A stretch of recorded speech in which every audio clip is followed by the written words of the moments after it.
Potamos si makwa hindi ko makwa si Damon. Gawa ba biganik ko? Ogi mangan. GP menig wa sema. Ina do tamagi wi do kaso gite manituk nunggung. Gite manituk.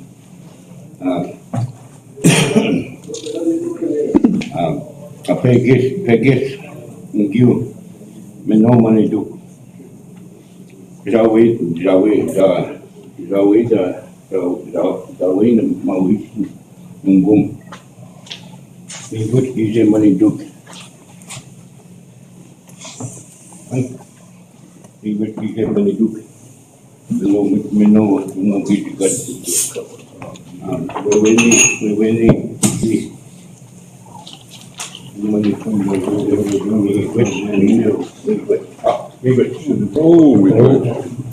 Which, Jeff, thank you for that prayer. All right, we'll call the meeting to order. It is 9:21 a.m. Michael, you want to do roll call, please? District 1? Here. District 2? Here. District 3? Here. And I'm here, Chairman. We have a quorum, which, thank you.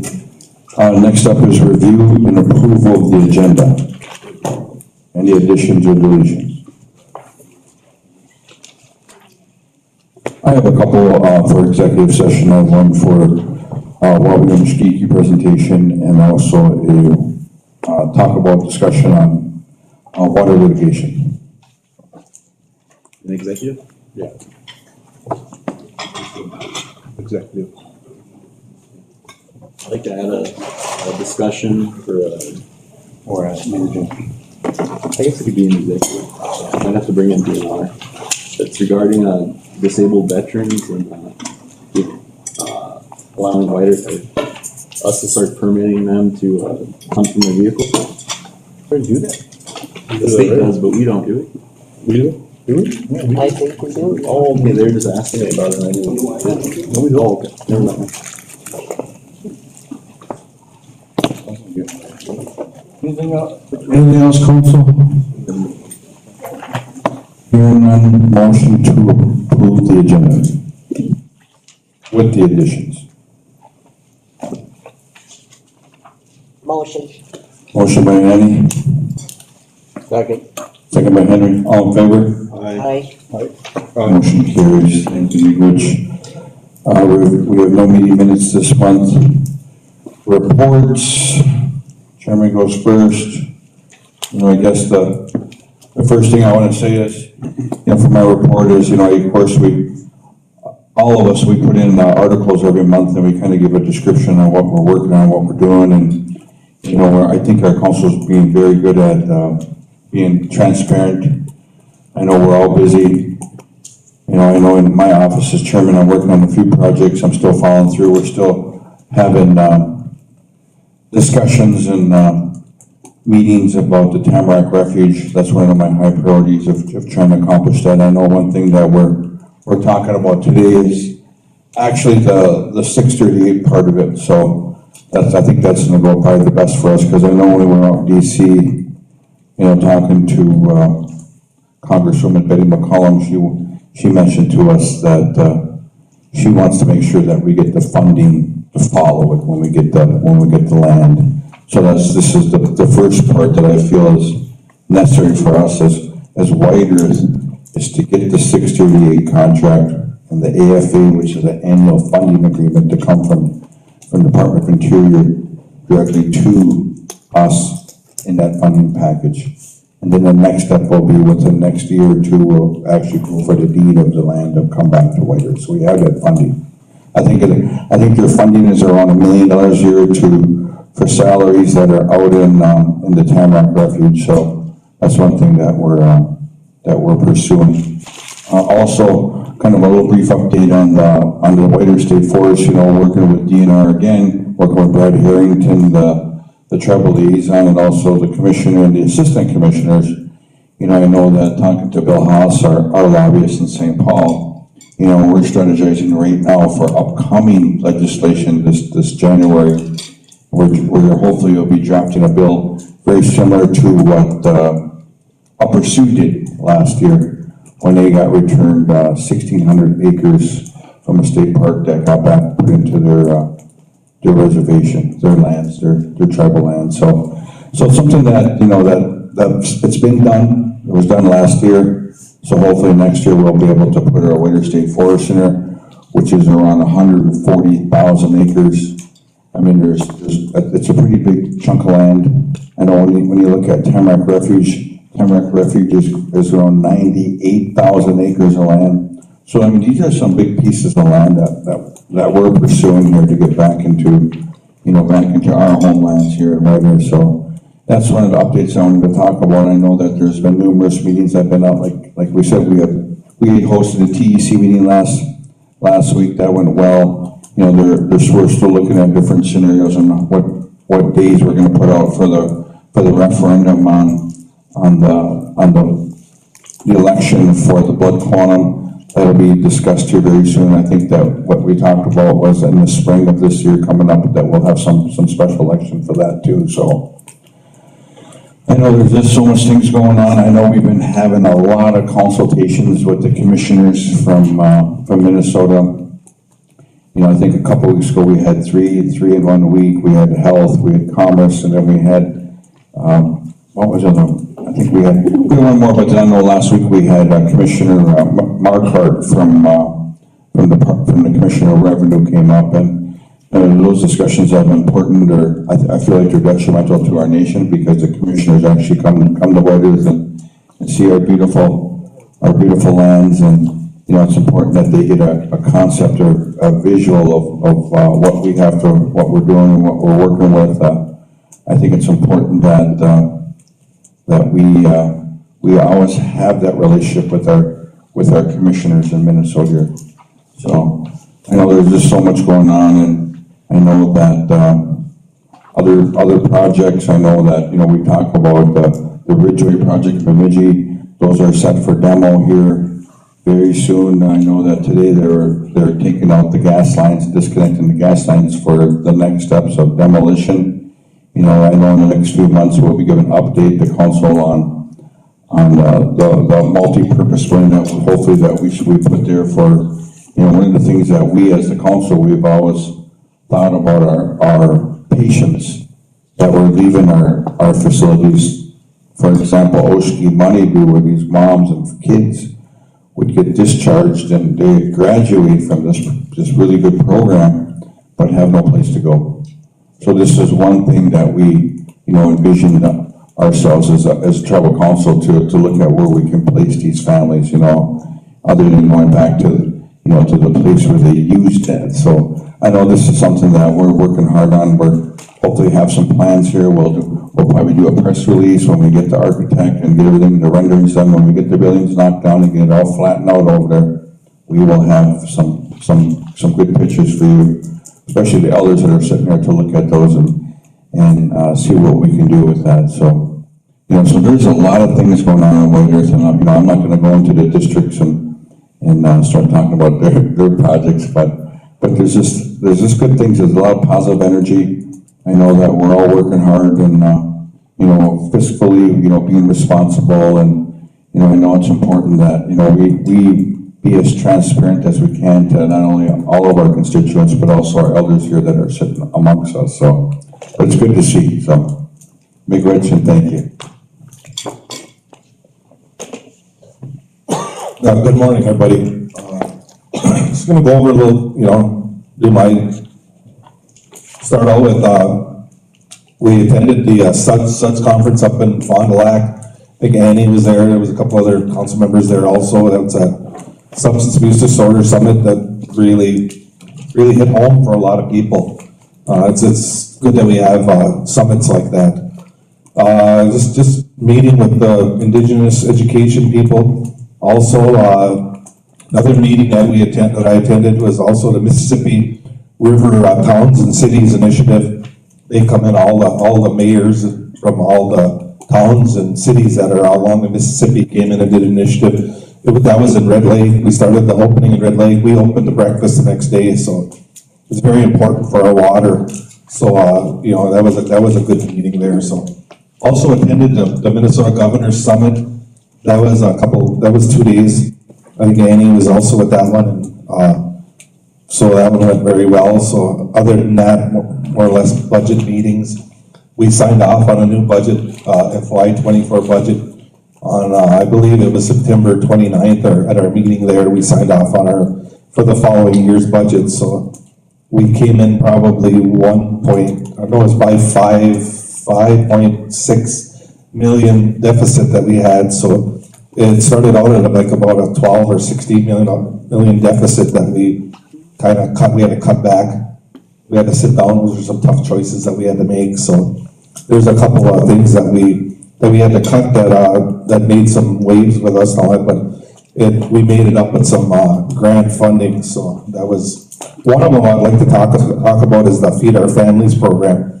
That was cut out of the general fund budget, and that made some waves amongst the people, and they were, people losing their jobs, and I think there was 3 employees also on the Feed Our Families, but we made sure that they were able to go to HR, and we were able to look at some jobs and see where they could go and get their jobs replaced. One of the misconceptions of this is that we're cutting it because we didn't have it in the budget with general fund, but we did have, we were seeking a grant. Human Services they were seeking a grant, and they eventually did get the grant for the Feed Our Families program. But we were unable to put it in our general fund budget because of, it would have been supplanting, they call it. So that program will be coming back under our grant funding. So it will be coming back. So for the elders and all the needy people that relied on this Feed Our Families. And I think I don't know if it's going to be the same name or not, but it is coming back. So a lot of our consultations that we've had in the past few months, I believe, was we met with the Department of Education, Department of Health, Department of Revenue, Department of Commerce. We met with just these consultations are very important to us because we talk about funding sources, and we also talk about the things that these departments do for our people here. So we also had a couple tours with the Northwest Minnesota Foundation Board, West Central, and there was another foundation that came up and wanted to see our beautiful nation. And we did a tour of the reservation for them. We were also looking for some funding through these foundations for our community councils. Our community councils have always been lacking funding for the activities that they have. So me and Representative Summers, we met with representatives from Northwest Minnesota Foundation. We're looking at going and collaborating with them on getting some funding sources through them. So Rights of Nature, we met with that group. MCT had came back to Whitehurst, so MCT TEC meeting, we just had that last week. That went very well. I also attended along with the finance department at the NAFOA conference, the finance conference. Other than that, we just basically, monthly meetings, meeting with the elders, meeting with Wokley Cody, just addressing the things that need to be addressed with these groups. The Congregate Kitchen grand opening was last week, I believe, too. So other than that, I'm just gonna end with that. Just say that we've been working on budgets. We've been just trying to balance our budgets and do the things we need to do to move forward. So big thanks to everybody for coming today. So.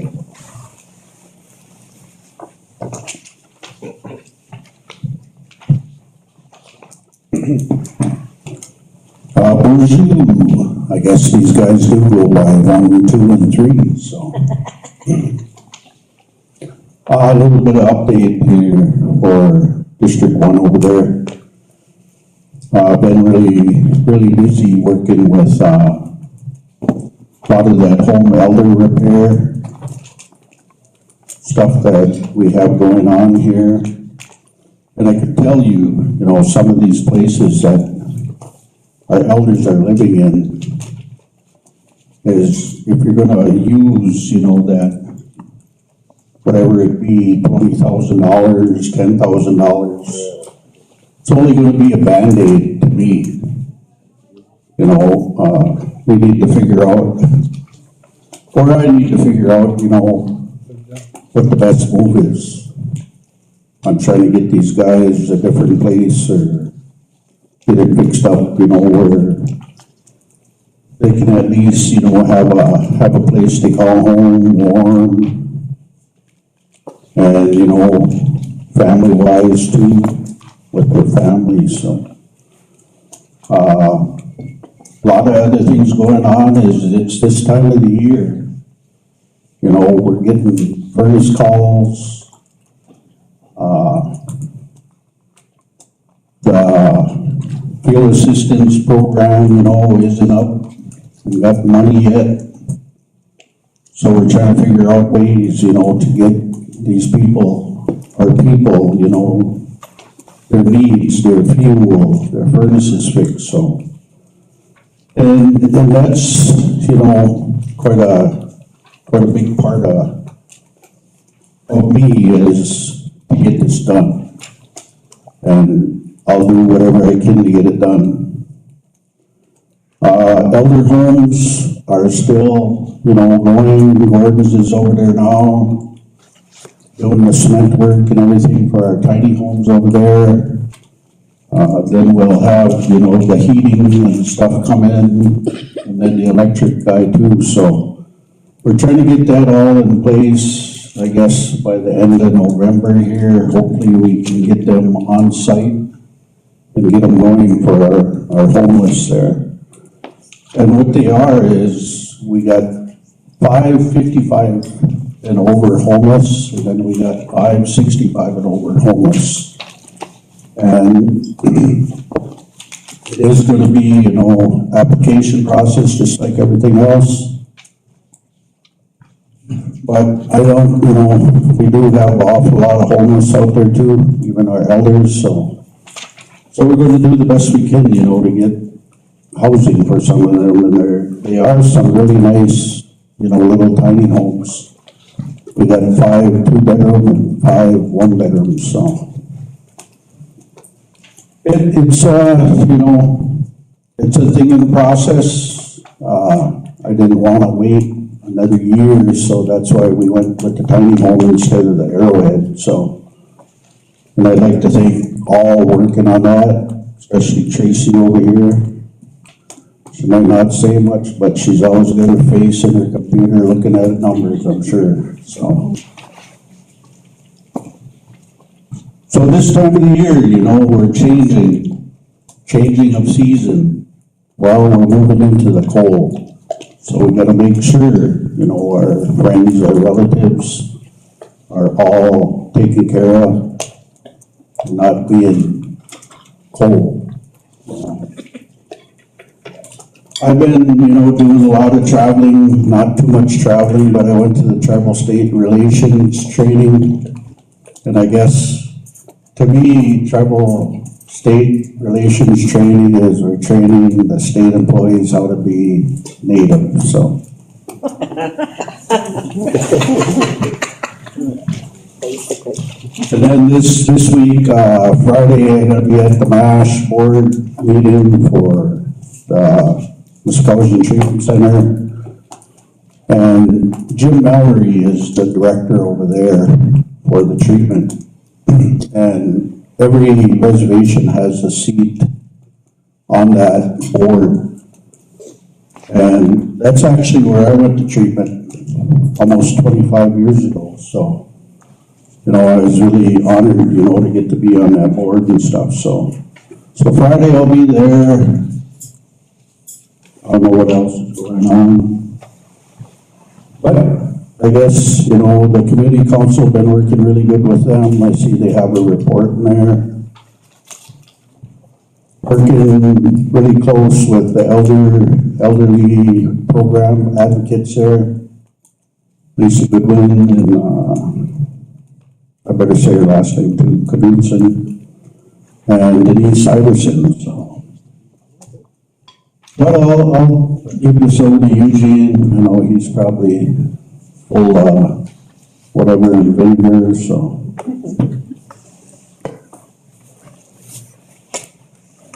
Bonjour everyone. guess I'll start off my quarterly report with the month of August. Wabigon Mashkiki opens up their medical and recreational cannabis programs. And then we also had Elders Commission election that month, and we had a new commissioner join. It was Rebecca McCready, the new District 2 Elder Commissioner. We also had a consultation with the Department of Corrections on our tribal probation program update, and it sounds like the tribal probation program is doing very well. A lot of good engagement with folks on probation. We also, White Earth also hosted the tribal state relation training that month, and I felt like that went very well. In September, we had our wild rice harvest, and these are the latest numbers I have. I'm not sure if these are 100% correct, but it's about 250,427 pounds of rice was purchased, and that's about $1.3 million that went out to the membership who were selling rice. The White Earth DNR also took students out from local schools on the reservation, took them out ricing. And then I attended the DHS Legislative Summit. Some of the things on that White Earth brought forward was the billability of traditional healing services, increased funding for White Earth Indian child welfare to administer services, and an emergency shelter grant program.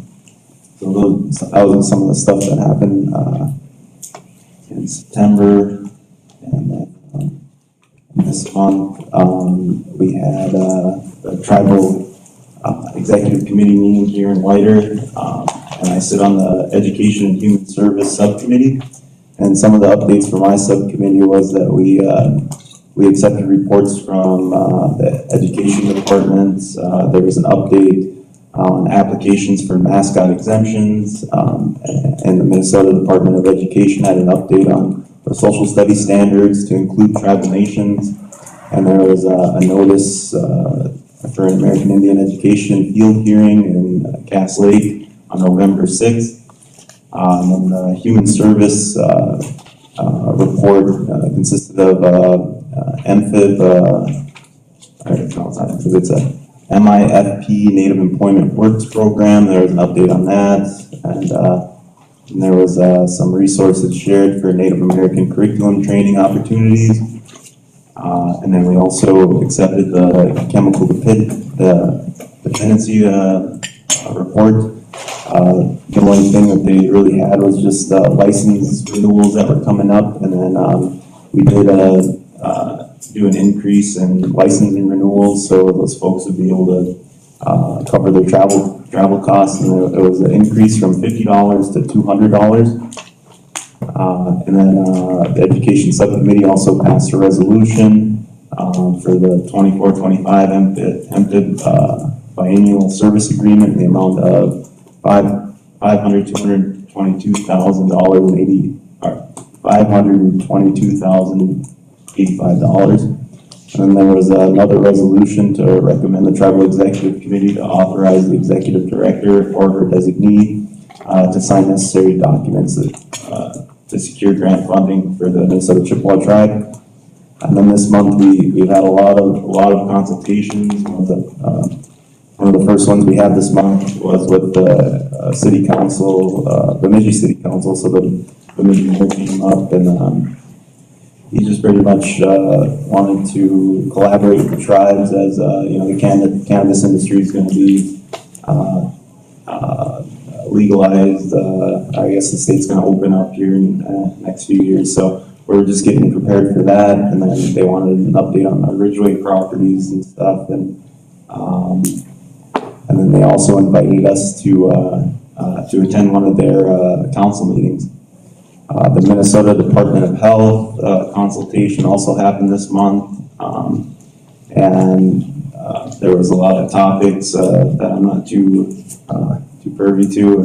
Kind of went over my head. It was a lot of health system stuff, and that's not my forte. But we had some of our staff there. They were really having some conversations. So.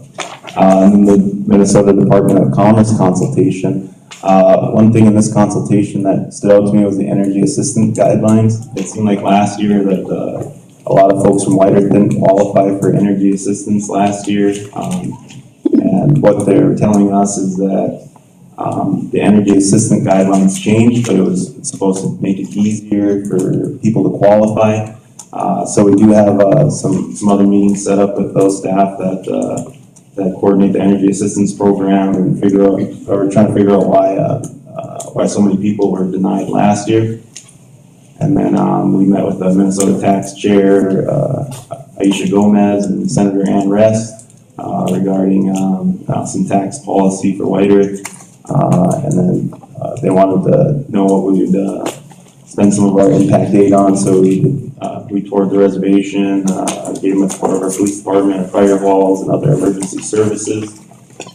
And then our last consultation was with the Department of Revenue, and this one was really good, really productive conversations regarding licensing and tax exemptions for tribal members. I know one thing that was brought up was why tribal members were not tax exempt from recreational vehicles, and it looks like we're gonna, have some changes, and hopefully we can get a tax exemption on that. And then we also had a good conversation about tax exemptions for tribal employees who are involved with the tribe and who live off the reservation.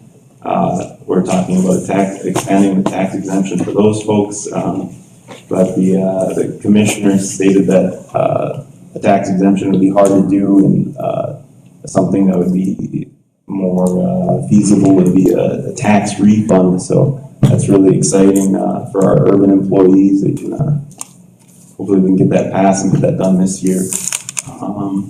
And then some of the project updates in District 2. The Monoman Boys and Girls Club is on track for opening early December with all the construction going on. I think they put in their furniture orders now, and I think they're just waiting on finishing up some flooring. And I think the big thing they're working on is the kitchen there.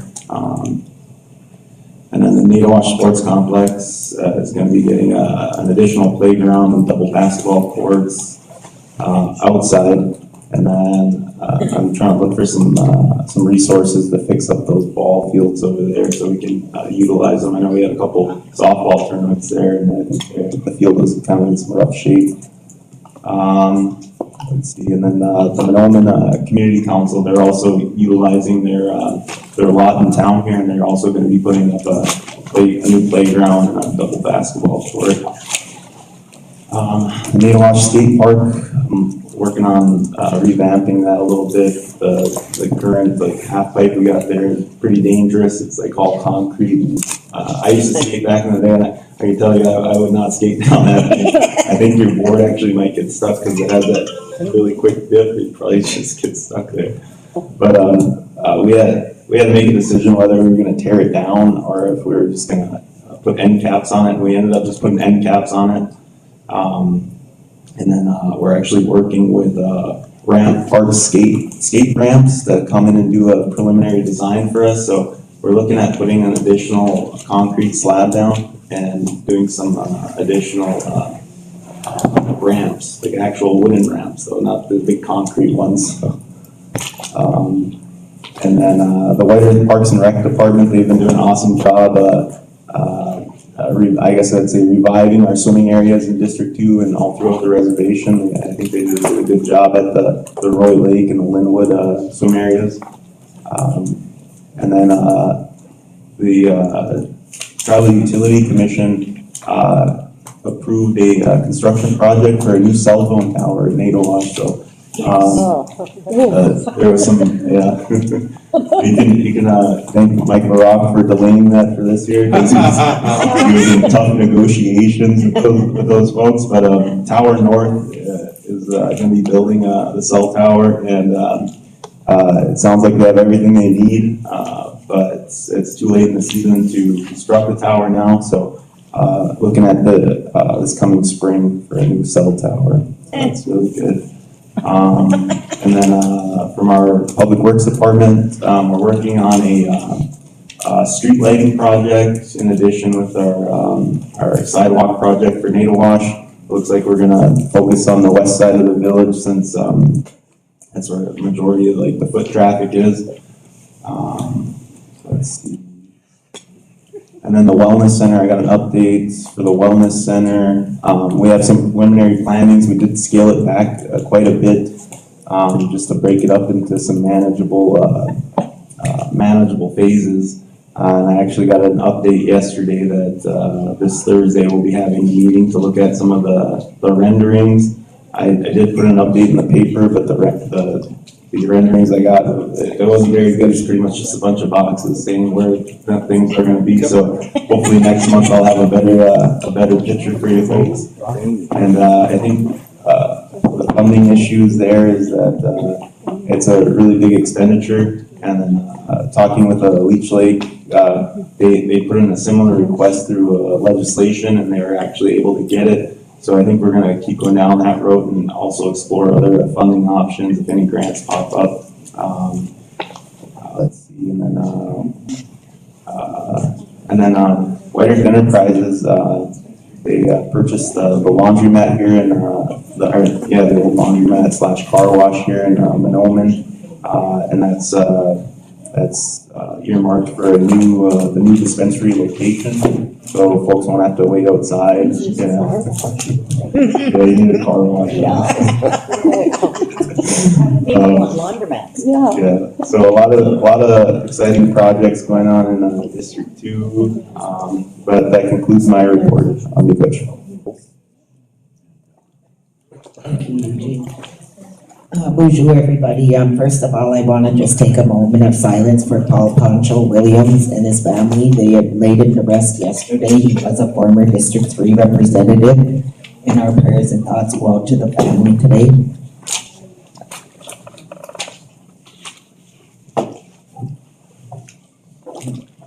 Also sending prayers to all that have losses.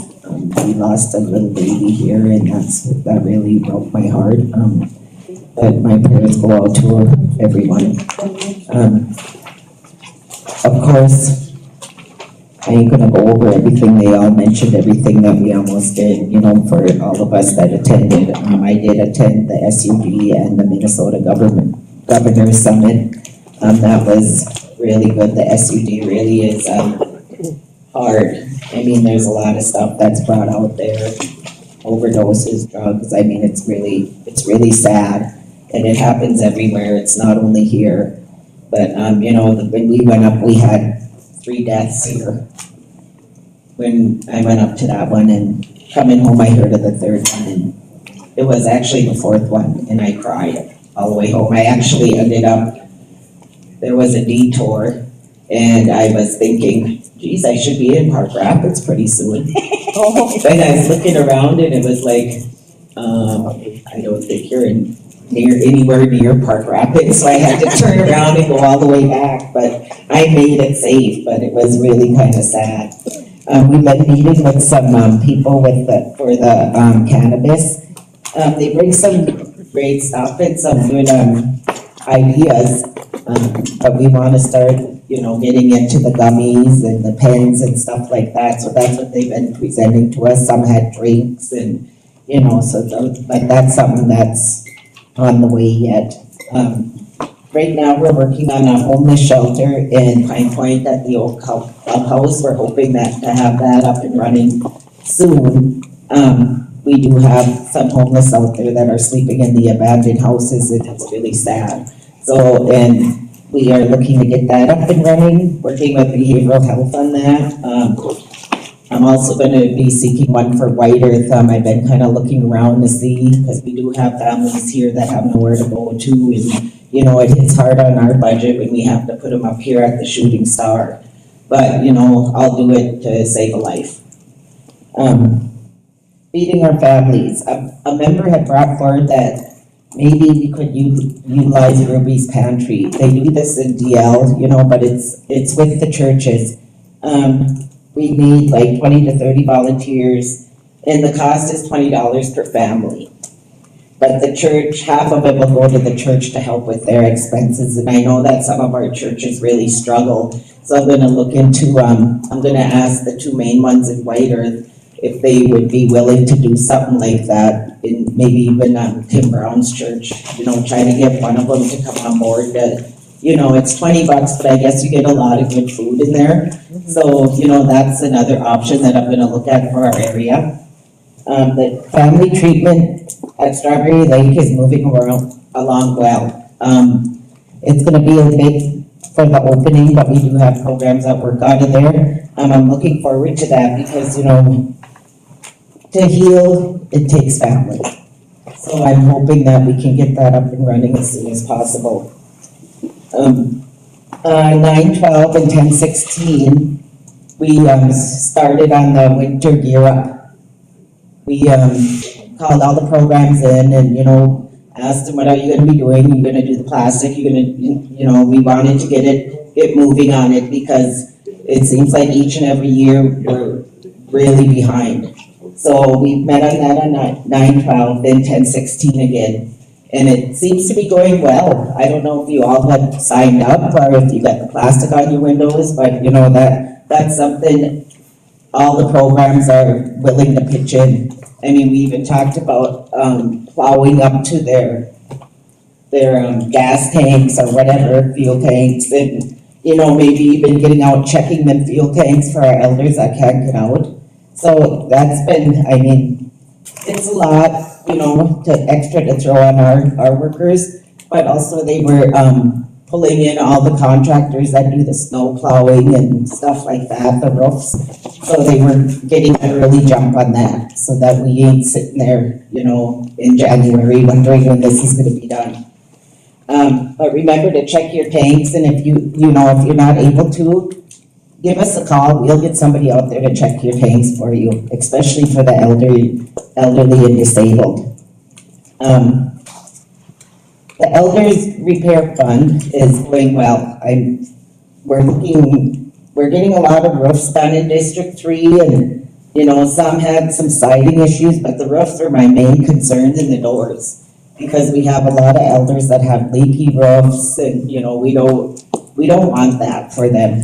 So we're trying to do the worst ones first, but there was some that, just like Henry stated, you know, you just put a Band-Aid on it. So, you know, we there was 5 cabins on the lakeside of Strawberry. We each got one, except for Mr. Chairman. You got 2? Oh, that's like pay money. But or was there 4? There was 4 because one couldn't be moved. But them are going to elders that need them. They're still gonna have some work that needs to be done with them, but you know, the elders are very grateful. You know, it's better than what they're in, and you know, in my district, I think the others too, I bought a couple trailer houses for elders that, you know, there was no repairing. One didn't even have a home. He had a bedroom that he was staying in. The other one had infestation bad. And so we got them, one is moved now and the other one is going out to Pine Point, hopefully this week if the roads get any better. But the one in Pine Point, he is disabled veteran, so I'm really excited to get him in there, and the other programs are pitching in to get it handicap accessible for him, so it's just, you know, and the trailer houses didn't cost much, you know, under $5,000 for both the ones I bought. So, and that come out of the elder fund money. So, you know, it's well worth it to see our elders being taken care of and, you know, getting something that they can enjoy and call their own. Back to feeding our families, you know, we're hoping to get that up and running like, Mr. Secretary Treasurer, right, I forgot who he was. I looked at him a couple times. we're looking at getting that back up and running. So, you know, but in the meantime, I think even this Ruby's Pantry would do us a blessing for, the holidays coming up. So, that's something I'm gonna talk to. I got the names for, a couple of the churches in White Earth, but I'll need names for the others. So, and that's about it for I think they all announced what we were meeting on, so Jimmy Gwitch, everyone. Thank you, Andy. Thank you, Chair of Council. Appreciate the updates. Next up is we have, the vision reports. I don't think we have one in here.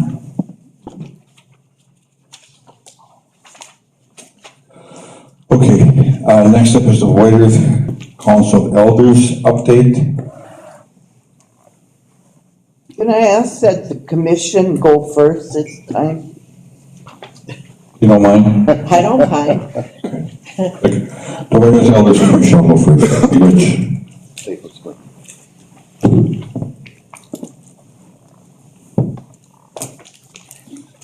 Okay, my name's Pam Aspinwall, and I'm chairperson of the White Earth Band of Ojibwe Elders Commission. This is Rebecca McCready, who was elected to fill our vacancy, so we're really glad to have her on board with us. I have a report, but I chose not to, but I can. I have copies for you, but I believe you guys get so much paper that maybe I can just email it to you and you can file it away or take a look at it.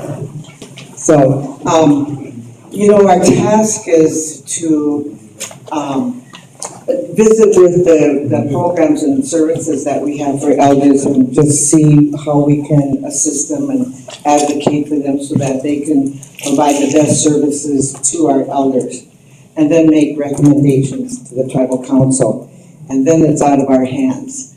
So this is our year report for this last fiscal year, and you know that it was our first year, so it may seem, I'm not going to say anything about what it may seem like. I'm going to just tell you what we've done. We have initiated this resource. It's called an Elders tab. And in this report here, I have like a prototype, and I still have to meet up with Monty Bellinger to get this onto our website. I talked about this before that Fond du Lac has one, which is really great. You click on it, all these resources drop down for the elders, and it's just a one-stop place. It doesn't have applications, it doesn't, go into a lot of detail, but it gives a contact so that the elder is able to go and find the information that at least get them started. The second thing that I'd like to talk about is that we were focused on using the elder advocates. We're so glad to have the elder advocates. At times, we kind of get a little bit caught up in doing the elder advocate job and have to pull back a little bit because we want our elders to realize that they have this service available to them. And so we agree with the tribal council, who believes that we should have more elder advocates, either in the communities or districts. So whatever you can do to expedite that would be great. Because part of the thinking about that is that when an elder is faced with trying to find some resources, oftentimes they get a little lost. Maybe they, have to do paperwork and don't follow up with it or don't totally understand it, and just having that person by their side to assist them. And actually, I'd like to see just about all of our services have somebody designated to help the elders who would need their program. So we recommend that you find a way to hire additional advocates. Okay. Another issue is that, talking about elder abuse. Elder abuse is manifested in so many different ways, and the two conferences that we went to this year, the National Indian Health Board in Alaska, which I'll just say was totally scholarship for us, so it didn't cost our tribe anything for us to go. They covered elder abuse somewhat, and so did the NICOA conference. And for me, I'd like to know more about how our substance abuse program addresses that, not only for elders, but for people who don't really understand what they are doing, could be termed elder abuse. There are many different ways, financially, we know that, physically, or, just simply taking advantage of an elder. And we know that there's a big obstacle in the way, and that is because elders want to help their relatives. They want to help their families. And so, trying to navigate that message is, I think it's important for us to consider how our programs are messaging that. I'm just kind of going through my list here. Caregivers. I think we need more caregivers. Tony was a big advocate for this, and but again, the obstacle is, do elders want to have people that they don't know come into their house to help them out? So how do we either fulfill that need, and how effective has it been? I just mentioned that we're real proactive in filling our D2 vacancy. It was actually quite an adventure because we had a tie, and then we had to do another election, and I'm glad that we had Eugene to be a witness to our endeavor there, but we succeeded, and I think we did a pretty good job, and understand that probably in the future, in our bylaws, it says that the tribal council would be handling that kind of an election, but we chose then to do it ourselves, and I think it was successful. I mentioned the National Indian Health Board Conference, and we were just really grateful to be able to attend that and see and because we were so new, but we were able to see how extensive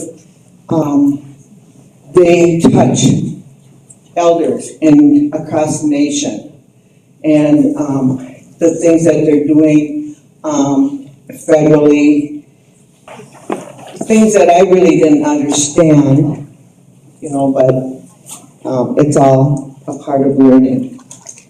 The National Indian Health Board Conference, they were really interested in how Whitehurst handled the COVID crisis. And they were really impressed because they thought we did a really good job to get the message out and to protect as many elders in particular from COVID. And let's see. I just wanted to finish by saying that, we're going to meet with the finance with Don, our treasurer, MD. We're going to meet with him just so we can make a better report, form a better report from, the expenses and some that we have, which really isn't all that extensive, but it's nice to be able to see it. And so we're going to meet with him. And then just a reminder that we have quite an eclectic group of people on our commission. We have three elders who are working full-time. We have two who are caregivers. They are taking care of their families, children. We have two veterans. And so we have a lot of experience and a lot of interest. And so hopefully going next year, we'll be able to have bigger and better and more specific goals. So thank you very much. Oh, I just wanted to see if Rebecca wanted to add anything. Can I ask just a couple questions before you Sure. get done?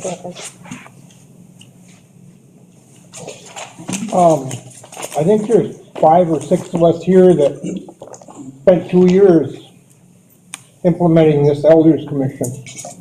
We made the bylaws and we passed them. And one of the questions you asked was how to get elders. If I could read statute 1003, legal status and structure of the commission. The Waiters Elders are separate from the Waiters Council of Elders, but the Elders Commission shall seek input from the Waiters Council of Elders. That, if we work together, then that would cross-reference a lot of problems that would include attending your meetings from us and attending our meetings from you and your council. The other question is, I'll just answer that. We do have a person that attends your meetings from our commission. You're talking We about? don't, on a regular basis. All right. Okay. Does she bring stuff to our meetings then, do you know? Do you give her information she brings stuff back to you guys then for problems that we have with elders on the reservation? She may make comment, but, All right. My other question is, you were originally supposed to have 7 members. Do you still have 7 members? yes, Okay. And you get $300 per meeting, correct? we have a stipend Yes. and mileage too, if you wanted to add that. Could I ask you how many meetings you've had this year? This year, 1 a month. Excuse me, are you able to have a one-on-one conversation, maybe from the Elders Commission to the Elders Council at another time and not during this meeting? That's perfect, yeah, we can do that. Thank you. Most of us don't know when the commission meetings are. Our next meeting is November 14th, 2 p.m. Ours will be November 7th, so you could attend that, and I would be. It would be nice if I could attend that, but I work full-time and I take time, I have to use PTO. And so I'm depending on others from our commission who maybe have a little bit more free time to attend those meetings. And I can attend. We do have more than 1 member, so if we get an invite and knowing the time and location, I have no problem showing up. You're invited. Okay. Yeah, And ours is gonna be on a race. Lucille does a good job of putting it in the paper. I'll just make a quick comment. Yeah. Sam, you can recommend, you can recommend their budget, their meeting minutes, you can get that from them. Yeah, no problem. That's all you do is make a request. You could bring that to me. And also, we do at our regular meetings, go through our spending and whatever. Everyone's welcome to our meetings as well. So, yep, if you wanna contact one of us, I attended one of your meetings, I just had looked at. I'm a new member, so I've only had, Thank you, guys. I've only been to a couple meetings myself. We can coordinate that when Yeah. down here, so. But we wish on that report, thank you, Pam, and Elders Commission for giving a report, and next up, we do have the Waiters Council of Elders update. I'm gonna just let Rebecca, she had one couple. Anyway, I'm Rebecca McCready. I am new to the Elder Commission, so I don't really know all the bylaws and everything yet. We were asked to make reports on what things we're going to specifically do on our own time. And when we went to the NACOA conference, I was interested in their Alzheimer's and dementia programs and their information and the lack of information on a lot of reservations. So I kind of want to personally take that under my belt and find out what kind of resources we have. And like I said, new, so I've only talked to a handful of people that have family members with Alzheimer's or dementia, and it doesn't sound like there's a lot of resources out there. Maybe there's more than I know, but I would like to find out what's out there, maybe add to it. You know, it's a family disease. A lot of people have the stigmatism that it's a behavior health or a mental health issue. So some families are afraid to even mention their members of their family that have it. So it's kind of my personal interest to find out what kind of resources we can have on this reservation. Thank you. I'm working on that. Yeah, well, then we can put that together. Well, thank you, Rebecca, I appreciate that. What you said, I know that we have IHSs here too, and, you know, if there's, you know, maybe you can even ask the new CEO of IHS questions on some of the health concerns that we have with our elders in our community, so I know that we can coordinate with a lot of different other agencies, federal and state, you know, and I guess our own elders program can assist with this too, so hopefully that we can all coordinate and maybe even do something like on a bigger thing is maybe have like a dementia, you know, some type of summit or something if you want to do something like that, so a one day or something, so that'll be good. Thank you. Mr. Chairman? Yes. I just came from, last week I went to Fergus Falls for a dementia class, stuff like that, so we're trying to get as much information to help the caregivers that are taking care of family members and other people with dementia. So it's brand new, it's just something that's just starting. Yeah, and you get to do CEO back there, you can probably talk to her about getting some information from our federal partners, so. Thanks. Yeah. Just to answer on Alzheimer's or dementia, Karen Badu out of Bemidji, she does presentations, she does trainings. She's very well educated in Alzheimer's. And in fact, at our Wisdom Step conference, she had a display out there that people could go through. So there's many programs that are available. We have you know, talked about dementia a lot with the tribe here and with others. But the best contact is Karen Badu.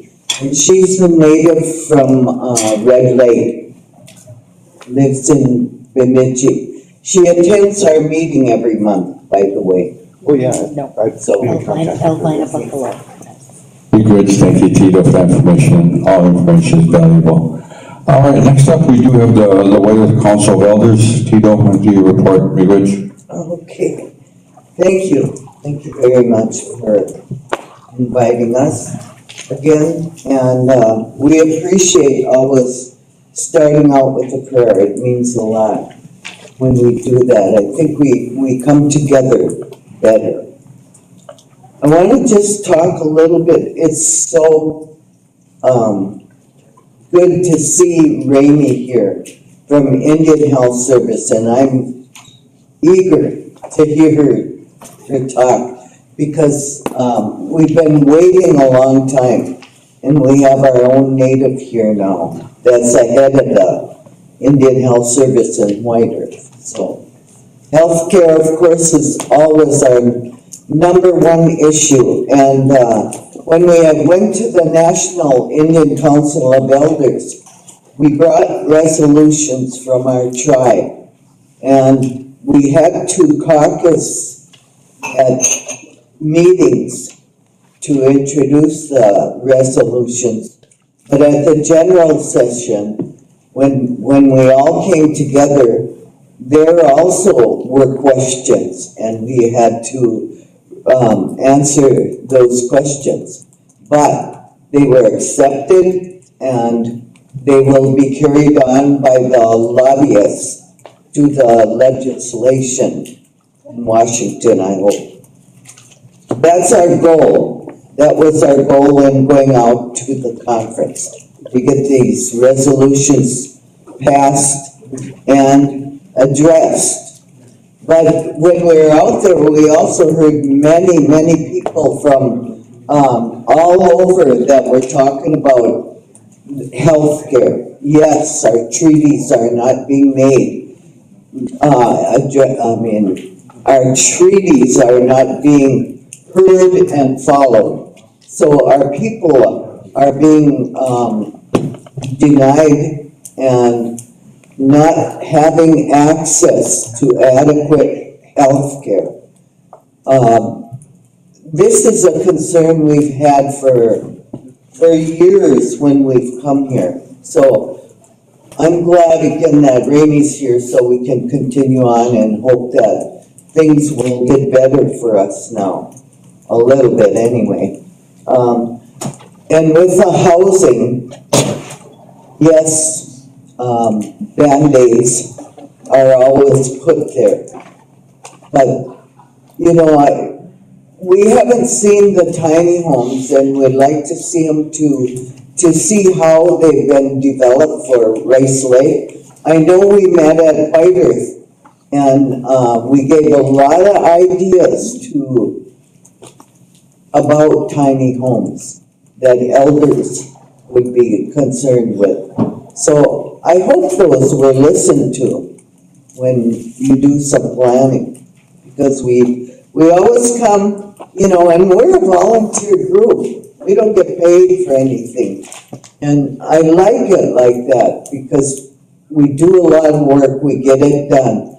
And that's what we're here for, is to advocate for our elder population. We need to, and we're going to continue to. Housing, again, where is the housing director? He's never here so that we can hear from him to answer questions that we have. You know, there's a lot, and I'm concerned about that. I think that's what people are asking us. Where's our housing director? He's done it at a HUD conference in St. Paul. Again? I just sent.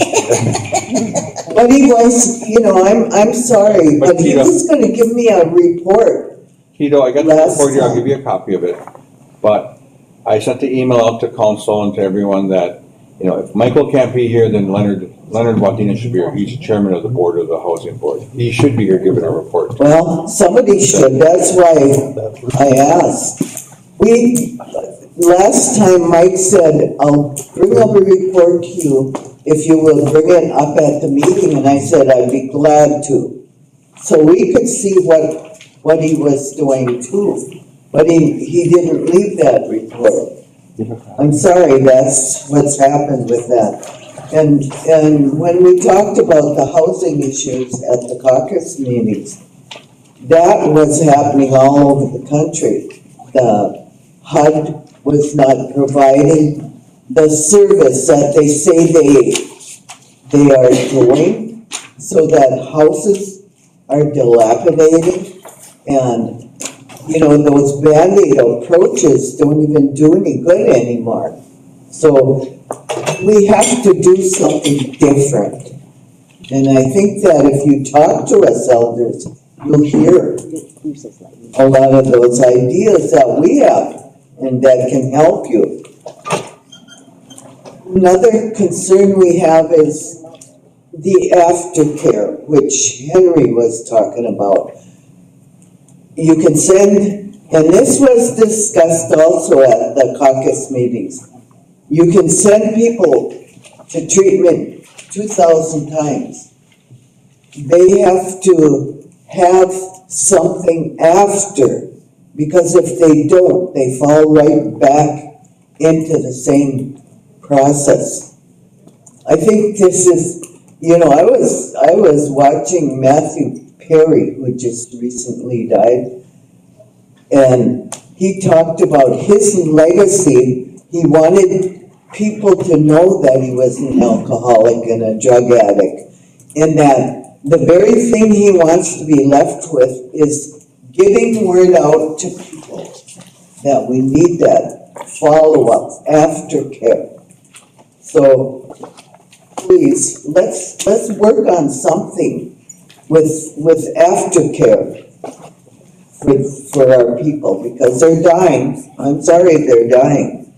And, you know, a lot of the tents that are up along the river and Red River and Fargo, a good majority of those people are native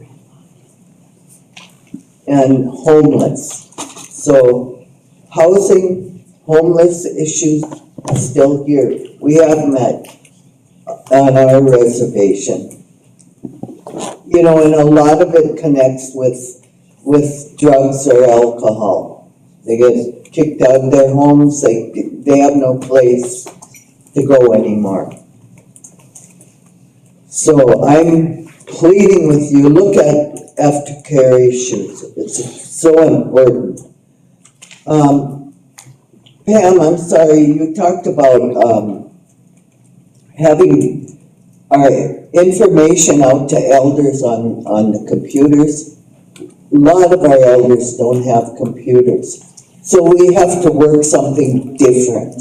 We have to get word out in different ways. We can't always rely on the computers. I didn't say that. But you said whether they can read this stuff on that network. Yes, those that have the capacity to do that can, but there's so many that don't have that. PCAs, I have to bring this up again. PCA, we need to develop some kind of a program within our tribe, because the PCA isn't working for our elders.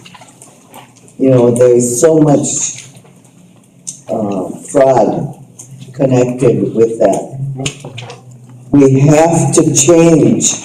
And I know there's 5 different programs, and most of them are from the metropolitan areas or other places that have the programming here. So how do you manage that? How do you coordinate that? And that's why I'm asking, you need to develop PCA programming here so that we can make sure this is being done. No response to requests. We've had many elders that have reached out and have had no response. And Annie, you talked a little bit about asking or having people that will come out and help elders. One of the important things is cleaning the areas to the fuel tanks, because they won't come out and fill tanks either if they're not cleared. That's one thing that was brought up. The companies won't do that, so we need to have that in the program. That Ruby's Pantry is a good program. That would be great to have it within our reservation somehow. Cannabis, I have to talk about all these programs because they come to us.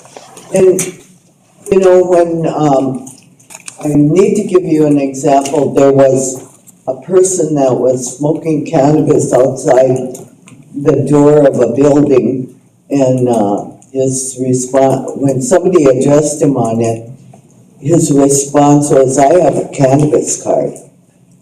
That he's smoking on the job. That's not okay.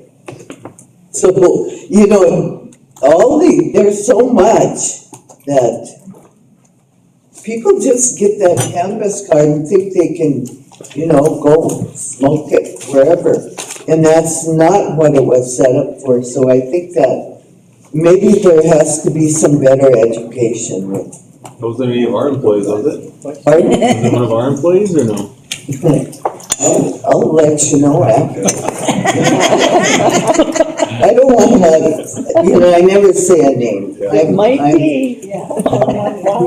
I'm respectful of people. I won't say a name unless they say I have permission. Right. Okay, with the safety issues concerns with that again. Our police department is so low now. We need to find ways to develop it better and get our police force back because we need that.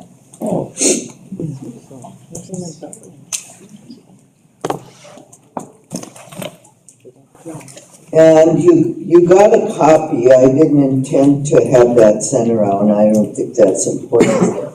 Our conference did cost a lot, and there's a breakdown for you. That should have been with our program. But no problem with that. And by the way, we will be working on a budget for next year. So, thank you. I've been working on it. Are we, does anybody else from our council have anything to add?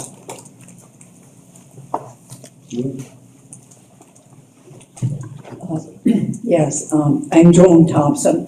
I live over at the Congregate, and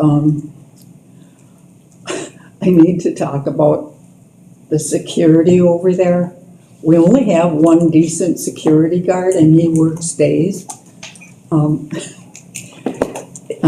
Sometimes we have 2 security guards in the daytime. Sometimes we have 2.5 because one brings a kid to work with them. And then some days we don't have anybody. And at night, well, the one security guard was complaining because there was no place to lay down because we got rid of the old rotten couch that was in there. And what does he do? He brings a big air mattress and puts it up in the break room, and that's where he says he's gonna sleep. And then they questioned him on that, and he said, "Oh, that's for my my kid. He brings this young kid along with them to work." Now, why are these people bringing kids to work? I mean, what if there's, a real emergency, a shooting, a stabbing, or whatever else going on? What are they going to do with these kids?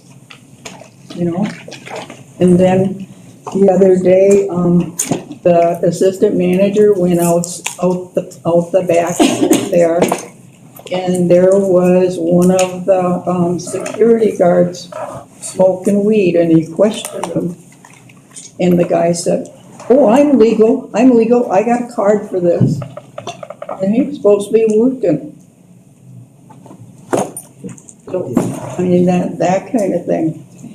And another thing I need to bring up, and this affects me, but it not only affects me, it's many other people. Every time you guys shut down the doggone tribal government, if we have appointments to go to Roger Maris, which I had yesterday, could not go, and I had to cancel my appointment 1 hour before I was due to be there, because I didn't have a ride, because you guys shut down, and we don't get rides from CHRs when everything is shut down. And there's a lot of other things that other people need too besides rides. I mean, a lot of times they need to see somebody at the tribal government, and there's nobody there. There's hardly anybody there anyway, and you guys are talking about possibly shutting down to 4 days a week. Well, our people need a working government. This government is just not working for us. It's working for you, but not for us. We're the people who elected you, hired you to work for us.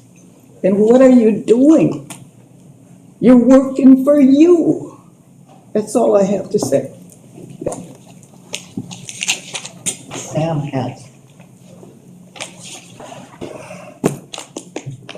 But I wanted to say a couple things about security, our personnel policies, and also our drug policy. our cannabis policy is exactly like our alcohol policy. You cannot drink on the job, can't come to work impaired. So we will look into that incident, so. Did you address the security issues with Merlin? Joan, did you talk to Merlin Deacon at all about security or something in writing? Because, you know, I think the best thing when we approach these issues is it has to be in writing. So you have a date that when you submitted it, you have a paper trail, we can take action. So you follow up with Merlin Deacon? Joan? Why should it be up to us? Because you're the ones reporting it, that's why. We wouldn't know it if you didn't report it. Well, you can get a report from the people, the managers at the congregate. They know about this. But I want to warn you, the main manager is related to a couple of those security guards. And we had somebody trying to break in the building, and they broke the back door handle off. They smashed somebody's window, and they also broke like 3 of the satellite dishes on the side of the building. They broke those off too. And there was supposed to be a security guard working there, and it's the guy that we call the no-see-him because he's never there. And he was supposed to be working that night. We reported on him. His boss didn't fire him. And another time, one of the security guards was supposed to be working. He took he was over he was at a show over the Shooting Star, sitting over there, and we had a fire in the building. And he was laughing about it because he got a message on his phone, and he turned around and said to one of the people that lived at the congregate and said, "Hey, you might not have a home to go to tonight because there was a fire over the congregate." And he was supposed to be our security guard. They didn't fire him. Why? I don't know.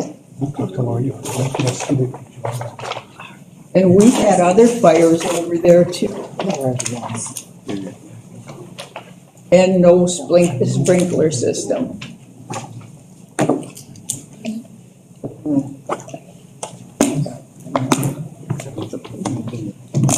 Okay, ready, Mike? Thank you, Joan, for that. I just texted Merlin that, so, but, Chairman, it sounds like Human Resources, you know about it, they're investigating it now. okay, thank you.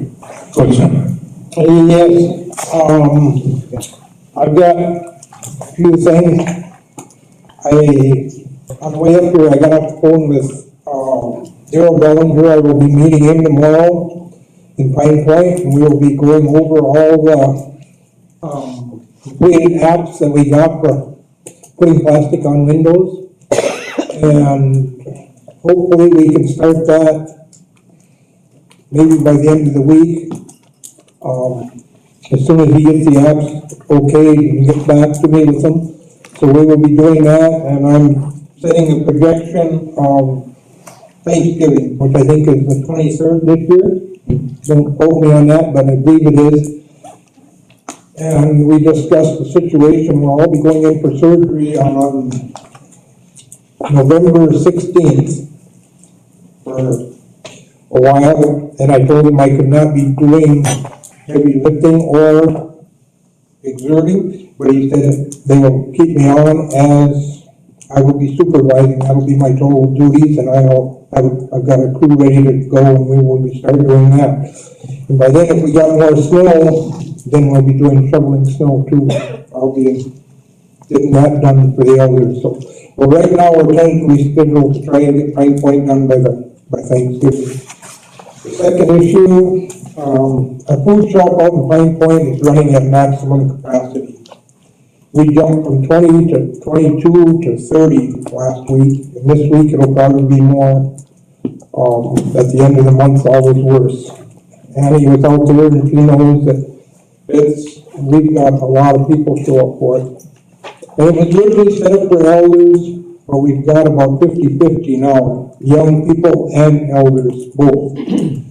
So I'm not turning anyone away, and most of the food, 99% of it, or 95 to 90% of it is being used out there. But Stacy is bringing stuff back to Whiters, BMOD, and congregate, whatever's left over out there so it don't go to waste. Now some of the other issues, you just passed out this new housing deal. I've got the one from I think it was 8/23 when we had a meeting down in the basement of the RTC for downstairs. And it was handed out when we met down there for our elders meeting. And on that sheet I've got there was 36 vacant units. On the new one today, there was 40 vacant units. So they lost 4 more units empty in the last, got vacant units. Now, back then there was 102 currently on the waiting list. Today, you got 138 on that waiting list. Years ago, we had a couple housing directors, and I talked to them at a meeting just like this, and I asked them the same question that we're putting here to you. They had like 50 or 25 or 30 closed units and houses empty and boarded up. I told them, I said, well, the next quarterly meeting, I'll ask you the same question. And at the next quarterly meeting, it went from 25 or 30 to 50. And I asked for both their resignations. I had the RTC ask for their resignations. Well, that's how you do business. If you're not doing your job, then find somebody who will. Simple as that. That was one thing. We talked about IHS. I've been doctoring, and the word I'm hearing is people on the reservation are not happy with their new doctor, which happens to be Dr. New, by the way. New Dr. New. They're not happy with her. She's not, how should I put this? She's not treating native people like they should be treated with respect. And so that's an issue there. Larry brought up a thing when we walked in here together today. I brought it up in Natawash last month. Mike, you were going to check into this. EMP. Why are we getting food delivered from Whiters when we just had a brand new kitchen built out in Pine Point, new equipment all through it? And Larry said the same thing. And you want to say anything, Larry? What'd you say? About EMP out in Pine Point. Do you have anything you want to say about that? The elderly nutrition site? What? About the food out there being delivered in? He doesn't know what you're talking about, Sam. They shut all the centers down for what? I don't know why. They just rebuild all of them, 3 of them. They're remodeling. Now they took the damn thing down. They're gonna get your food delivered to you. They close that center by 10:30. By 1 o'clock, they're gone. That's supposed to be a center to people to congregate, visit. So, and this is, I think, what I'm hearing it on all the other communities too. The elderly nutrition program. It was set up for elders. That was in the center out there. We're proud of our center in Pine Point. Anybody that's been out there knows that we meet there, we spend a lot, and Larry, myself, others, after we get done eating, we just don't eat and leave. We sit there and converse and visit with each other. And now that's not possible. So if I could have a little, I know Mike, you said you were gonna check into it and see how it went and stuff. Yeah, I met with Kat Thompson the other day, and this isn't by no means a done deal right now, but I mean, she's making some recommendations. That's where they're at right now. She's making the recommendations. She's gonna come to the RBC, she's gonna go to WECOE, she's gonna go to the commission. She's gonna make her recommendations to them, and then a decision will be made. That's the clearest I can say it right now. So I'm not gonna go into any detail on it because I believe Kat Thompson, that's her job to do that, to go into the details of what the recommendations she's having, so, that's the best update I can give you right now. There's gonna be meetings, I believe she's gonna come to one of our briefing sessions and present some recommendations to us. She's gonna get on, I believe, when you guys meet in November. I'm not positive, but she's gonna do a presentation there. And then your, commissioners next, I recommended that she do these meetings. That she goes to these community council, these elder commissions, elder councils, and come to the RBC and give us their recommendations before we make any decisions. You betcha. Okay, thank you, Mike. I guess, you know, we've discussed those situations, and this is a quarterly meeting, correct? And, I mean, I'm not really seeing a whole lot of, I don't have any of the community councils. They're supposed to be here. Department heads should be here, but they're not. And that's what the elders would like to see. They would like to see, be able to go with people that should be here explaining what their job is and why, how they're doing it and why they're not doing it. It's up to you guys. That's part of your job as the RTC. And I think that's what Joan was talking about a little bit. I guess I probably upset everybody's stomach before dinner, but I'm sorry. Thank you.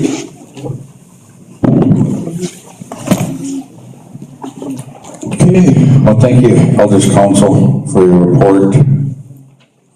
We wrote everything down, what we have to do with the congregate. We'll look into that. I know LaRock talked about getting out the message for the elderly nutrition program, so that we can get more dialect on that too. So I appreciate it. So next up is the Wayward Housing Authority. I know that Aisha walked out and gave everyone kind of a copy, and like I said, I'm not making excuses for Mike, but I know he's down at the conference down in St. Paul here. So I did email the chairman of the board of directors for the Housing Authority that he should be here in replacement of him. We should have someone here to replace these entities that we have here that work for us and, you know, that are detrimental to our community, especially housing. So I did send that out to him. So, but I could go over this real quick. It just says, he talks about my apologies. He's attending the meeting. Completed goals the past 3 months is hired CIPS security team, hired new occupancy specialist, hired 3 maintenance staff, Riverline cameras installed, Rice Lake, Pine Point, Pine Bend project, only fee house left to go. 2024 IHP was submitted. PHP is good progress, making good progress. Online application for employment complete, required monthly meetings for other tribal programs. I'm a good story for setting this up. And I think that's something that maybe he can work with the elders programs, both the commission and also the elders council, to set up those monthly meetings with you, one-on-one with you, maybe at your council meetings. And maybe that's something we should request, is to have them come to each of the entities to sit down with you and go over what objectives and goals are with the elders. So that'll be good. Goals for upcoming months is clean up burn units, sites, complete environmental review, FHLB spend down, start tenant housekeeping, license lease training, enforce lease agreements, and fill vacant units. And like we said earlier, like what Sam said, there's 40 vacant units and we have 138 on the list. So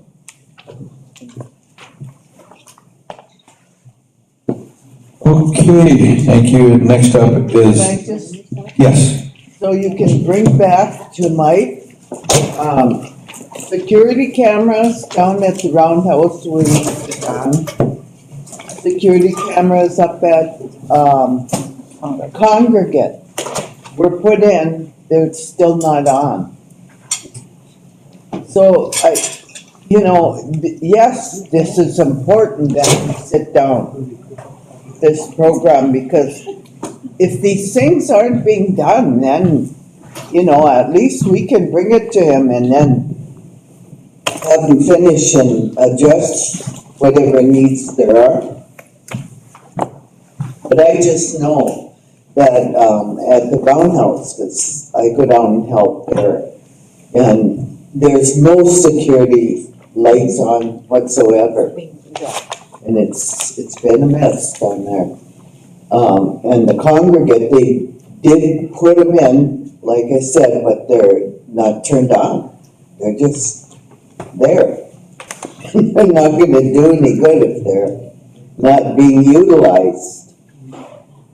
So, thank you for the update here, and we'll hopefully get to address some of those things that we have if he comes to our meeting.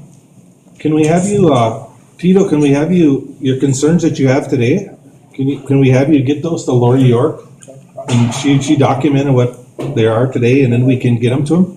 Didn't she write them? Yeah, she'll write them down. I'm sorry, she wrote them down, so. Okay. We can get them to Mike, when he gets back in the office, so, okay? All right. Mike, how do you deal with problems with housing you've had since they built it? My unit is handicapped unit, right? The doors are wide and everything, but there's bedroom here, bathroom here. That door opens up this way.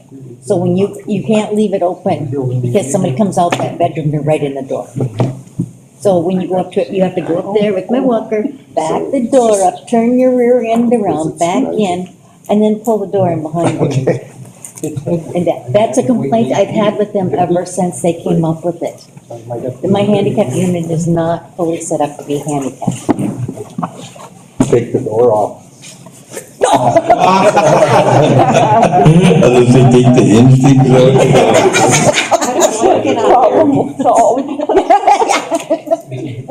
My cat really goes screaming down the hall. Men, you guys are great fixer-uppers. The only thing I can tell you, Missy, is that, normally what happens is if somebody doesn't get a result through housing, they'll call a tribal council member. If they call me, I will call Mike and I'll extend it to him and say, like just the other day, I had a resident up in Natawash that didn't have any heat in the fourplex. So I called Mike and I said, Mike, can you send somebody up there to just check on it? And he sent somebody up there, they fixed the heat, they did all that. So if you're not getting any resolve, I would say reach out to your district rep. Okay. Because normally what happens is we have direct contact with Mike, we do, the tribal council does, but then we do have to follow the board of directors also. So, but I mean, on things like this here, if things aren't getting done, just go to your district rep. That's what I would recommend. And what I do is I just send them to my representative on housing board, who's Robert Thompson, so. So everyone has a representative on the board of the board, so. In like certain issues, they do them twice. My electrical issue, they came out originally, when I first called in, they came out. They just came out 3 days ago to check on it because it wasn't cleared. At least they showed up. Yeah, Some but people it's- are living in condemned houses. I have a question. What about your navigators? I called them about 6 months ago, move a mattress and a bookshelf. It's still sitting there. It's a health hazard and I can't do nothing about it unless I drag it down to my garbage bin and set it on fire. Which I'm about to do. And I'm gonna blame housing for that. I won't take the blame, I'll blame it on them because they didn't come get that stuff, which they promised they would. So tonight, you will see a fire. I'll get one anyway. Calm down, guys. I'll bring the marshmallows. I'll have Curtis get a hold of Sue Hanks, and Sue Hanks is the head of the CSOs. See if she can help out. Better stop by College Road and pick up some. They've called her many times and she hasn't responded. Well, when the boss calls her, she's gonna respond. Well, thank you for your concerns, everyone, so. Don't just thank us, do something. Yeah.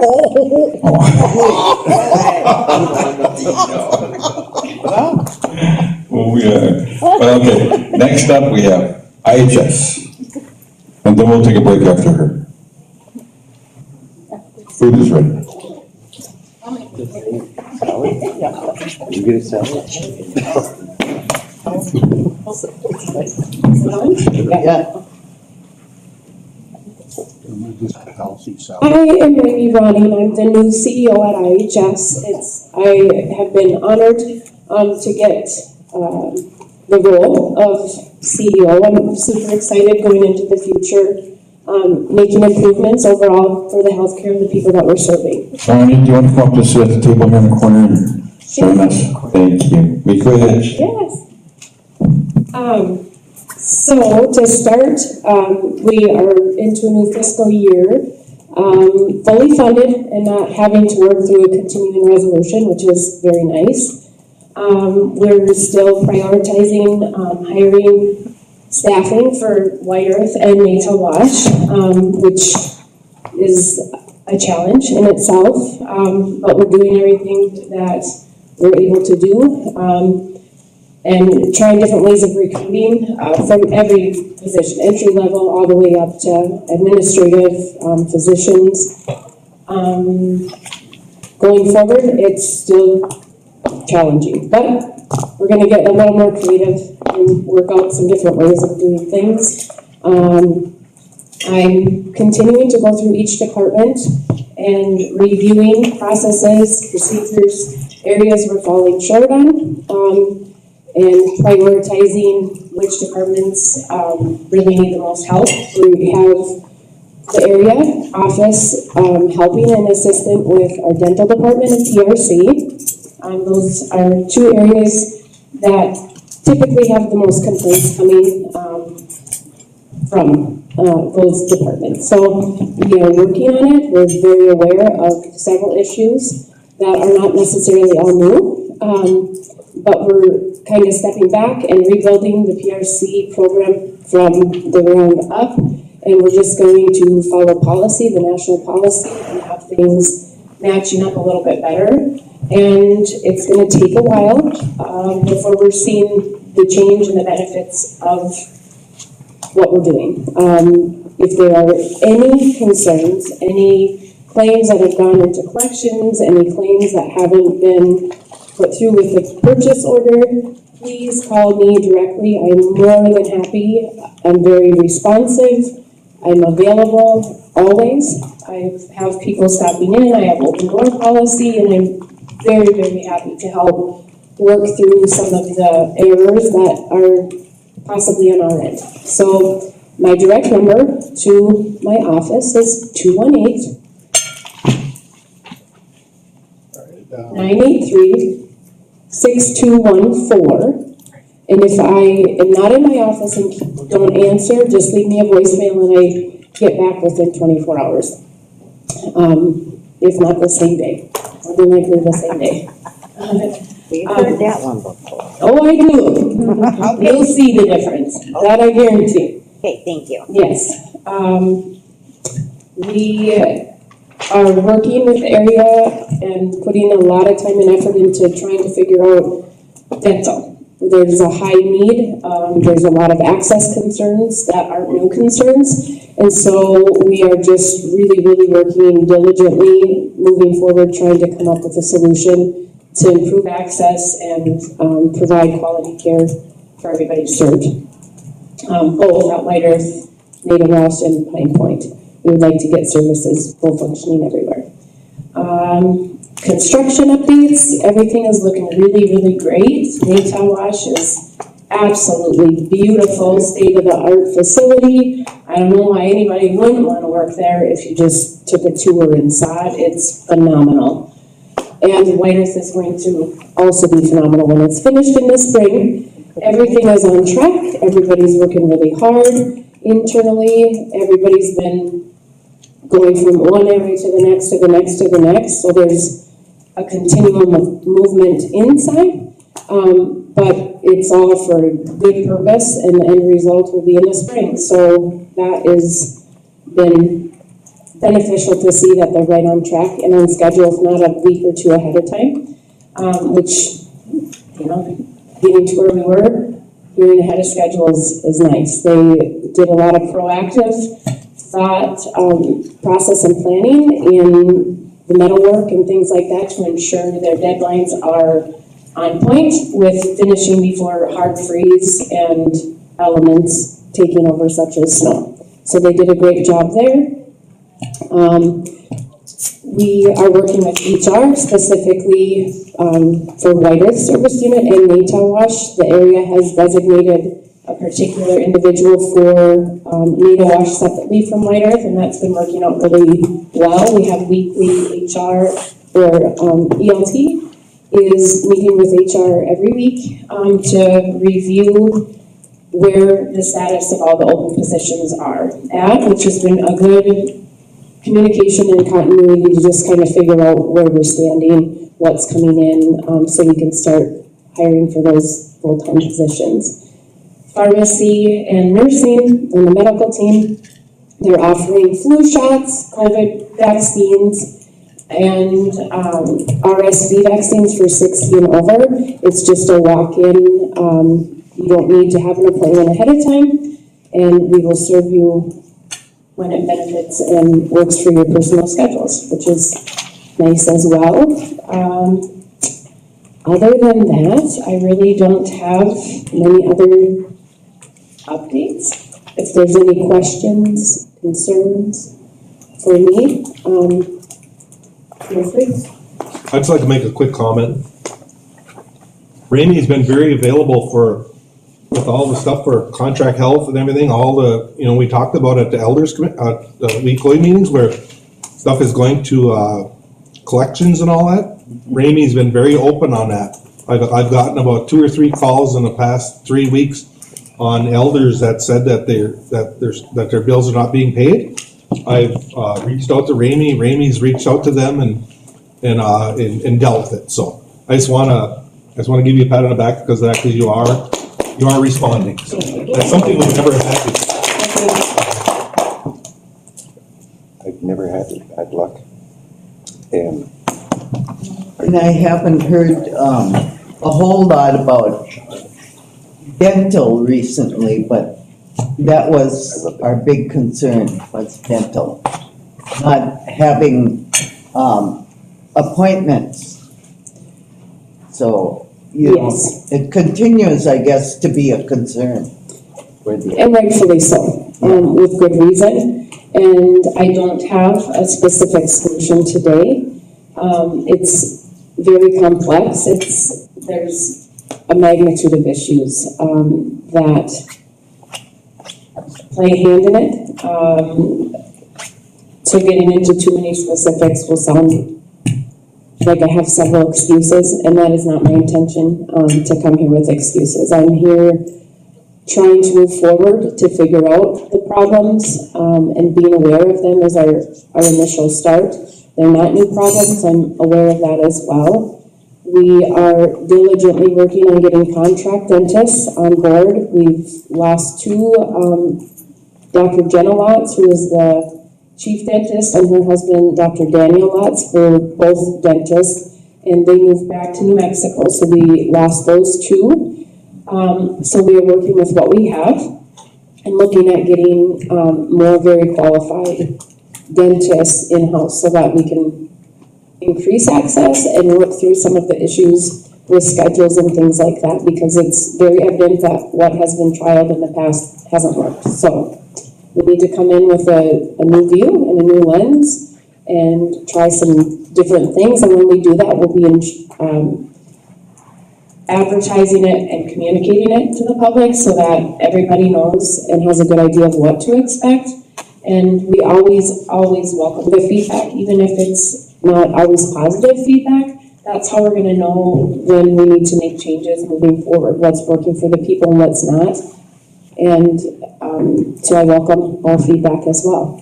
I think one of the biggest things we were running into, one of the biggest problems we were running into is at the demo.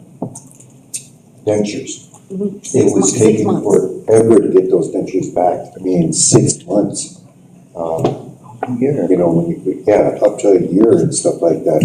And right before the holidays, you know, when you enjoy and eat, stuff like that. And, yeah, taking pictures, you know.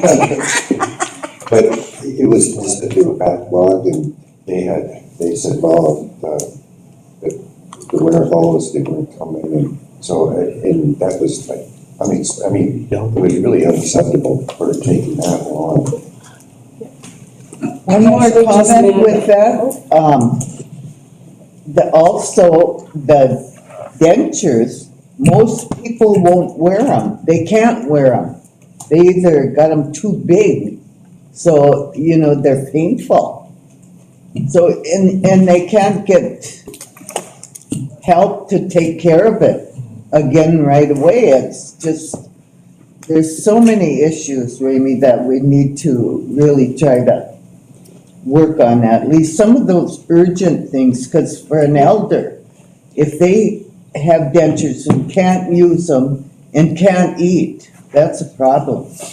Absolutely, and I will say we just met at the end of yesterday, and we are re-establishing the committee going forward, which includes the area and PRC, trying to figure out collectively with everybody involved how we can fix that problem moving forward, so we are better able to serve the patients with fine-fitting dentures so that they're able to utilize them for the purpose and the intent without having to waste going through the time in the process for a set of dentures that no longer work from 6+ months previous when they were fitted for them.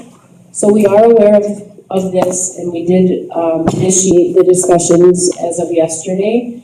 And again, dental is one of the highest priorities that we're taking a look at to figure out several solutions to the problems that we're seeing in existence, because there's a lot. Yeah, just one of the recommendations was maybe you need to get a different vendor for that. Yep, and we did discuss that yesterday, and we'll be meeting more regularly as well, going further to figure out what is best, and the financials and things as well, where that all fits in, and what we can do better to be able to operate for the patients. I don't know if other people have had trouble with, I know we've got a problem with, I was scheduled for surgery 2 years ago, or scheduled for Fargo, and to do research and stuff and exploratory. And all winter long, it seemed like every time I would have to get a hold of a CHR, you guys close, the CHR program closes, and everything closes. And the standing joke is, in Pontrego, we've got 4 cars, is one snowflake and a gust of wind, and everything shuts down. I postponed that surgery, or minor surgery, for 3 or 4 times. And finally, White Earth promised me that they would get a car to take me if they had to, because they don't close down when you guys do. So I went and planned for that in, I believe, first part of October, the end of September, 1st of October, because the house was supposed to have been done by that time, and I wouldn't have to be worried about being laid up. Well, then that got postponed till end of September, 1st of October, so I rescheduled it after I got the first surgery in Fargo. And I came back, and I went through, that was the first time I met Dr. New. And she come back, she said, well, I had on the 23rd of October, I was supposed to go have a pre-op. I went in, took the paper in, and she said, well, what's this? I said, this is my pre-op. This is what they're gonna do in Fargo on the 16th of November. And I need you to do a pre-op today, and on the 9th of November, I'm going to need some tests taken, full volley of tests. And she said, well, I don't know what's pre-op for. I said, well, the paper's right there. It explains to you what it is. And she said, well, I can't accept that. She said, you're gonna have to go and have them redo it. So then, if anybody knows that when you go into Fargo, you just can't, Essentra's got 15, 20 different places. And I finally asked them if they could do it, and I got a hold of a RN that took my stuff, and she said, yeah, we can do it. She said, but why do they want it? That's just the way it is. I said, that's what she said. I could not get anything done. And the referral's been on for 2-3 months. So I did that, and I've never been called back to get the pre-op, and I was supposed to have done then. And now I said I need to be in on the 9th to do blood work and stuff, to make sure that I am able, you need to be within 1 week before the surgery. November 9th, correct? November 9th. Okay. And then the surgery is scheduled in Fargo on the 16th of November. So I figured that's why I'm pushing for this houses to be done out there while I still can before surgery. Now, So to bring it up clarify, the next. do you need more from IHS? Do you need the nurse They to be need able to to do schedule these things? the pre-op, On the 9th? and then they need to do the blood work, so that I'm physically okay to get the surgery on the 16th. Okay. So, So after, if you would share your contact, and I'll have the care coordinator for that team reach out to you and make sure that we have everything. Okay. but I think other people are having the same problem with that. Clarify, does IHS still have transportation down there? Yep, they do. Okay, Yep. Manny and Rob, okay. and yes, so they do. So that's another option if Absolutely, if we can't, you guys are closing and, absolutely, that's, I was gonna speak to that originally, that we do have that available too, and they're more than happy to do transportation. And they are really good about it. Yeah, equipped. Yeah, that's a good question, Annie. What do we do when we don't, from all the districts, when you do close and people have appointments, they call us. So who do we refer them to? I know we try IHS because there's only 2 down there. But, what about the transportation?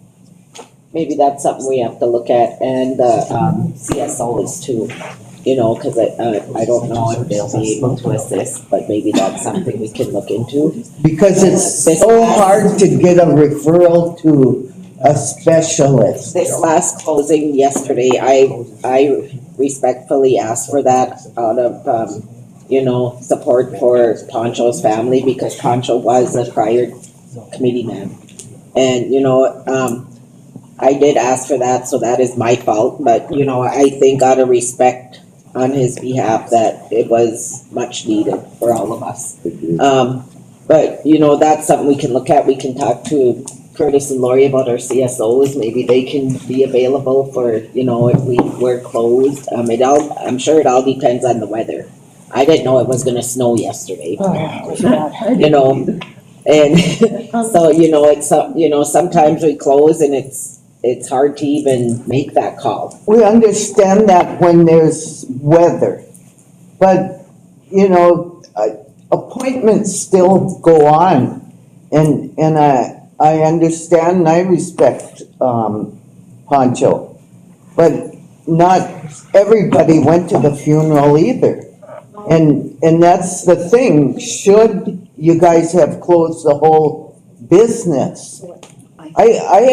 I understand the I believe we respect. should have, because he was a representative. I know he was a rep. When a president dies, we close down everything. There were 4 CHR drivers volunteered to do running yesterday for appointments. But we have to check, we have to find out. I just talked to Lori in a sidebar conversation here.